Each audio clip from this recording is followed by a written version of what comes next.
తాజాగా కొన్ని నిరాధార వార్తలు ప్రసారం చేస్తున్నారంటూ సాక్షి ఛానల్తో పాటు సుమన్ టీవీ మీద కూడా తాజాగా కేసులు నమోదయ్యాయి. ప్రధానంగా అమరావతిని లేపడానికి పొన్నూరును ముంచేశారు అంటూ సాక్షి టీవీలో ఒక ఛానల్ అయితే ప్రసారం చేశారట.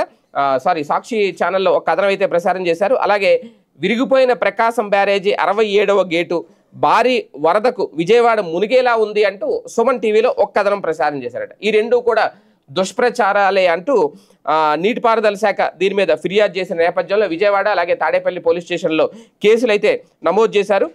వాస్తవానికి రియల్ ఎస్టేట్ మాయలో పడి కళ్ళు మూసుకుపోయిన ప్రభుత్వం అమరావతిని బతికించుకోవడం కోసం కొండవీటి వాగు వరద నీటిని కృష్ణా, గుంటూరు, అప్పాపురం ఛానళ్లకు మళ్లించి పొన్నూరులోని పొలాల ముంపుకు కారణమైంది అనేది, దీనివల్ల రైతులు తీవ్రంగా నష్టపోయారు, అమరావతిని లేపడానికి పొన్నూరుని ముంచేశారు అంటూ సాక్షి ఛానల్లో ఈ నెల 16న కథనం ప్రసారం చేశారట. దీని మీద పొన్నూరు వైసీపీ నేత అంబటి మురళీకృష్ణ కూడా ఇవే ఆరోపణలు చేశారు. దీన్ని సాక్షి వెబ్సైట్లో ప్రచురించారు. అమరావతిపై దుష్ప్రచారం కోసం ఇలా చేశారని గుర్తించిన జలవనరుల శాఖ అధికారులు పోలీసులకైతే ఫిర్యాదు చేశారు. అలాగే కొండవీటి వాగు నుంచి వరద నీటిని గుంటూరు ఛానల్లోకి అసలు వదలలేదట. భారీ వరదల కారణంగా ఆ ఛానల్ గేట్లు మూసేశారట. కొండవీటి వాగు వరద నీటిని ఈ నెల 13 నుంచి కృష్ణానదిలోకి ఎత్తిపోస్తున్నారు.